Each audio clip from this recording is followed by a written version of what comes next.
In just 47 seconds, one of music's most legendary icons would find herself in a verbal war that would shake the View studio to its core. What started as casual banter about Cher's new Broadway venture quickly spiraled into an explosive confrontation that exposed years of simmering tension between two entertainment powerhouses. The temperature in that studio rose from friendly chatter to molten rage faster than anyone could have anticipated, and what viewers witnessed was nothing short of spectacular television carnage. The morning had begun like any other on The View, with the co-hosts settling into their familiar rhythm of political commentary and celebrity interviews. Cher walked onto the set with her signature confidence, wearing a flowing black ensemble that caught the studio lights perfectly. The audience erupted in applause as she took her seat across from Whoopi Goldberg in the panel, seemingly unaware that they were about to witness one of the most intense confrontations in the show's history. "Welcome back, superstar," Whoopi said with what appeared to be genuine warmth, though there was something slightly forced about her smile that keen observers might have noticed. "You look absolutely radiant as always." Cher flashed her million-dollar grin and settled into her chair with the ease of someone who had conquered every entertainment medium imaginable. "Thank you, Whoopi. It's always interesting being here," she replied, her voice carrying just the slightest edge that suggested she knew exactly what kind of show she was walking into. The first few minutes proceeded smoothly enough, with discussion about Cher's upcoming projects and her thoughts on the current music landscape. But seasoned View watchers could sense an undercurrent of tension building. Whoopi's questions seemed more pointed than usual, delivered with a sharpness that cut through the studio's artificial warmth like a knife through silk. "So, tell us about this new direction you're taking," Whoopi continued, leaning forward slightly. "Some critics are saying you're trying too hard to stay relevant in a younger generation's world. How do you respond to that?" The question hung in the air like smoke from a fired gun. Cher's smile faltered for just a fraction of a second, but she recovered quickly, her decades of media training kicking in. "Well, Whoopi, I think staying relevant means evolving as an artist, something some people in this industry seem to struggle with." The other co-hosts exchanged glances, sensing the shift in atmosphere. What had started as a standard celebrity interview was rapidly transforming into something much more volatile. Whoopi's jaw tightened almost imperceptibly, but her media-savvy guests and colleagues caught the telltale sign that trouble was brewing. "That's an interesting perspective," Whoopi replied, her voice maintaining its professional cadence while her eyes narrowed slightly. "Though I have to wonder if reinvention sometimes comes at the cost of authenticity. Your recent collaborations with much younger artists have raised some eyebrows." Cher shifted in her seat, her posture straightening as her defensive instincts activated. The legendary performer had faced down decades of critics, but there was something particularly grating about Whoopi's tone that was starting to get under her skin. "I've been authentic my entire career, which is more than I can say for some talk show hosts, who seem to think their opinions matter more than their guests' experiences." The studio fell dead silent. Camera operators held their breath, producers in the control room leaned forward in their chairs, and the live audience seemed to collectively inhale and hold it. Even the other co-hosts, accustomed to The View's occasionally heated discussions, recognized that this exchange had just crossed into dangerous territory. Whoopi's professional mask slipped for just a moment, revealing a flash of genuine irritation before she regained her composure. "I think my track record speaks for itself, Cher. I've been in this business long enough to recognize when someone is chasing trends instead of setting them. And I've been setting trends since before you knew what a microphone was." Cher shot back, her voice rising slightly. The gloves were officially off now, and both women seemed to realize they had passed the point of polite disagreement. "Maybe instead of questioning other people's authenticity, you should examine your own approach to interviewing guests." The tension in the studio was now thick enough to cut with a knife. Crew members were frantically signaling to producers, who were torn between calling for a commercial break and letting this television gold continue to unfold. The other co-hosts sat frozen, unsure whether to intervene or let these two titans battle it out on national television. Whoopi leaned back in her chair, a cold smile playing at the corners of her mouth. "You know what, Cher? I think our viewers can see exactly what kind of person sits across from me right now. Someone who can't handle a simple question about their career choices without getting defensive and personal." "Simple question?" Cher's voice dripped with incredulity. "You've been taking shots at me since I sat down, and now you want to play innocent? That's rich, even for you." The confrontation was escalating rapidly, and everyone in the studio could feel it. What had begun as professional sparring was transforming into something much more personal and vicious. The cameras continued rolling, capturing every moment of this unexpected television drama that was unfolding in real time. But this was only the beginning, and both women seemed to sense that they were approaching a precipice from which there would be no graceful return. The control room was in chaos. Producers were frantically whispering into their headsets, debating whether to cut to commercial or let this train wreck continue for the sake of ratings gold. The decision was made for them when Whoopi decided to double down on her attack, clearly emboldened by what she perceived as Cher's vulnerability. "You know what really bothers me, Cher?" Whoopi continued, her voice taking on a condescending tone that made everyone in the studio cringe. "It's celebrities like you who think they can waltz in here, promote whatever project they're peddling, and expect to be treated with kid gloves. This isn't some puff-piece interview show." Cher's eyes flashed dangerously, and for a moment, the legendary performer's carefully constructed media persona cracked completely. "Kid gloves? Are you kidding me right now? I've been doing interviews since you were still trying to figure out how to get your first comedy gig. Don't lecture me about how this business works." "Oh, here we go, with the age card," Whoopi shot back, clearly relishing the opportunity to twist the knife deeper. "That's always the fallback when you can't defend your actual work, isn't it? Fall back on how long you've been around, as if longevity automatically equals quality." The other co-hosts were now exchanging panicked looks, clearly wanting to intervene, but afraid to step between these two forces of nature.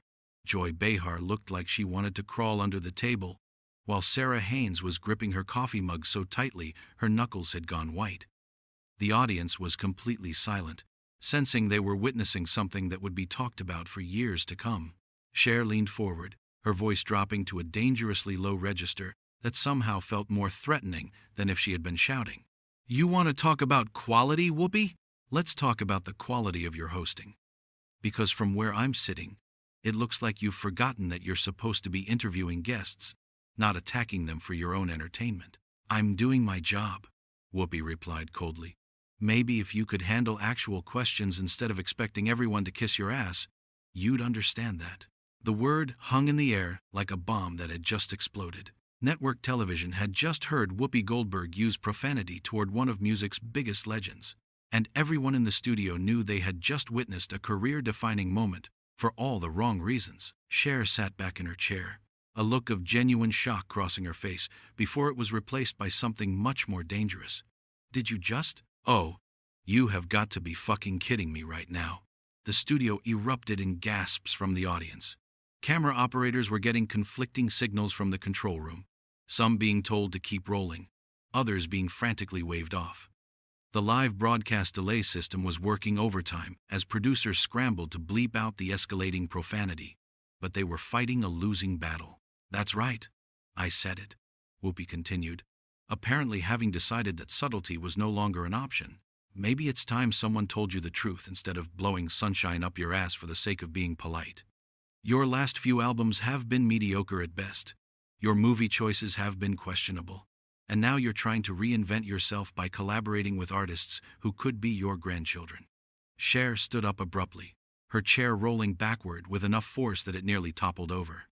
The iconic performer's face was flushed with rage, and her hands were visibly shaking as she pointed directly at Whoopi. "How dare you sit there and judge my career choices? How fucking dare you?" "I'll dare whatever I want," Whoopi shot back, also rising from her seat. "This is my show, and if you don't like the questions, there's the door." The confrontation had now reached a fever pitch that no one in the studio had anticipated. Two entertainment legends were facing off in a battle of egos and wounded pride that was playing out in real time on national television. The other co-hosts had given up any pretense of trying to mediate and were simply watching in horrified fascination as the situation spiraled completely out of control. Cher's voice cracked with emotion and fury as she unleashed her response. "Your show? This pathetic excuse for a talk show where you ambush guests and call it journalism? You've turned into nothing more than a bully with a platform. And frankly, I'm embarrassed for you." The words hit Whoopi like physical blows, and for the first time in the confrontation, she seemed genuinely stung by what she had heard. Her face darkened with rage, and when she spoke again, her voice carried a venom that made everyone in the studio take an involuntary step backward. "Get out," Whoopi said, her voice barely above a whisper but somehow more menacing than if she had been screaming. "Get the hell out of my studio right now." But Cher wasn't finished. The dam had burst completely now, and years of frustration with hostile interviews and dismissive media treatment came pouring out in a torrent of righteous anger that would become the stuff of television legend. "You want me to leave? Fine." Cher's voice boomed across the studio with a power that reminded everyone why she had been captivating audiences for decades. "But not before I tell you exactly what I think of you and this train wreck you call a talk show." The entire studio was frozen in place. Producers had given up trying to control the situation and were simply letting the cameras roll, knowing they were capturing television history. The audience sat in stunned silence, many with their phones out, recording what they instinctively knew would become viral gold within hours. Cher began pacing behind her chair like a caged lioness, her anger transforming her into something magnificent and terrifying. "You think you're some kind of journalistic integrity crusader? You're nothing but a has-been comedian who lucked into a hosting gig and decided that gave you the right to tear down people who are actually still creating, still working, still relevant." Whoopi's face had gone pale, but her jaw remained set in defiant stubbornness. "I don't have to listen to this garbage from some aging pop star who can't accept that her time is over." "Aging pop star?" Cher let out a laugh that was equal parts amusement and pure rage. "Honey, I was selling out arenas when you were still doing stand-up in dingy clubs hoping someone would notice you. And I'm still here, still selling tickets, still making music that matters, while you're stuck behind this desk taking cheap shots at your betters." The other co-hosts had completely abandoned any pretense of trying to maintain control of the show. Sarah Haynes looked like she was about to cry. Joy Behar was staring in open-mouthed shock, and the other panelists were simply frozen in their seats, witnessing a masterclass in righteous fury. "My betters?" Whoopi scoffed, but there was something hollow in her voice now, as if Cher's words were hitting uncomfortably close to home. "That's rich coming from someone who's desperately clinging to relevance by what?" Cher interrupted, whirling around to face Whoopi directly. "By continuing to work? By refusing to fade quietly into the background, like some people think I should? By having the audacity to still be creative and passionate about my art, instead of sitting behind a desk judging other people's efforts?" The confrontation had reached its absolute peak, and everyone in the studio could feel the electricity in the air. This was no longer just a clash between two celebrities. It had become a generational battle about respect, relevance, and the right to continue creating regardless of age or industry expectations. Cher moved closer to the desk, her voice dropping to a level that was somehow more intimidating than when she had been shouting. "You know what your problem is, Whoopi? You've forgotten what it means to be an artist. You've gotten so comfortable in this safe little bubble where you get to criticize everyone else's work that you've lost touch with what it actually takes to put yourself out there and create something new. I don't need career advice from—" Whoopi started, but Cher cut her off with a gesture that was both dismissive and regal. "No, you clearly don't need advice. Because you've got it all figured out, don't you? Sit here every morning, tear down your guests, collect your paycheck, and go home feeling superior. Well, congratulations. You've managed to turn yourself into exactly the kind of bitter, cynical person that real artists spend their careers trying to avoid becoming." The words hit their target with devastating precision. Whoopi's face crumpled slightly, and for a moment, the mask of professional hostility slipped to reveal something that looked almost like hurt. But it was too late for vulnerability now. The damage was done, and everyone in that studio knew it. Cher straightened to her full height, every inch the superstar she had always been, and delivered her final, crushing blow. "You asked me to leave? Don't worry, I'm going. But not because you told me to, because I have too much respect for myself to waste another second of my time with someone who's clearly forgotten what it means to treat people with basic human decency." She turned to address the audience directly, her voice carrying across the stunned studio with perfect clarity. Ladies and gentlemen, I want you to remember what you just witnessed here. This is what happens when insecurity and bitterness are given a platform and called entertainment. You deserve better than this, and so do the guests who come here expecting to be treated with professionalism. The silence in the studio was deafening. Cher began gathering her purse and the small personal items she had brought with her, moving with the grace and dignity of someone who had just delivered a masterclass in how to exit a situation with one's integrity intact. Whoopi sat frozen in her chair, clearly struggling to find words that could salvage the situation or restore her authority. But there were no such words. The damage was complete, and everyone present knew that this confrontation would define both women's legacies in very different ways. As Cher moved toward the studio exit, she paused one final time, looking back at Whoopi with something that might have been pity. I genuinely hope you figure out who you want to be when you grow up, because this version of you is just sad. With that devastating parting shot, Cher walked off, the view set with her head held high, leaving behind a studio full of shell-shocked crew members, traumatized co-hosts, and one thoroughly defeated talk show host who would spend the rest of the broadcast trying unsuccessfully to regain her composure.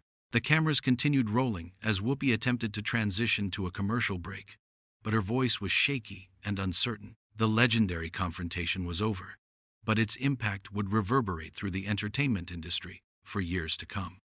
Cher had not just left the building, she had demolished it on her way out, leaving everyone to wonder how The View would ever recover from such a spectacular public dismantling of its host's credibility and authority.